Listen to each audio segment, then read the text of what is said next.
నువ్వు ఎంచుకున్న రాగం ఏంటి, తీసుకున్న తాళం ఏంటి? పాట ఉన్నదే నెంబరు, నువ్వు పాడుతున్న టెంపో నెంబరు. తగిన తగిన తగిన తగిన మీ 2-4 తగిన తగిన తగిన 6-8. ఆ పాట విలువ తెలుసా మీకు? You know the value of the song. Chandramohan Rajyalakshmi మధ్య romance. Where is the romance? I want romance. yes.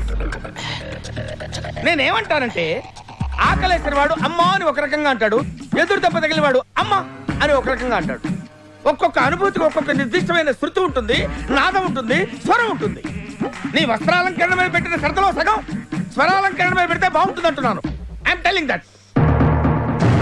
ఒక్కోసారి తెలుగు సినిమా సంగీతం చచ్చిపోతుందేమో అన్న భయం వేస్తుంది. మీ అజాగ్రత్తతో పొగరుతో మ్యూజిక్ డైరెక్టర్స్ క్రియేటివిటీని కిల్ చేయకండి. దయచేసి బ్రేక్ ఇవ్వాలనుకునే మాలాంటి డైరెక్టర్స్ డిసప్పాయింట్ చేయకండి. Don't disappoint us. అండర్స్టాండ్?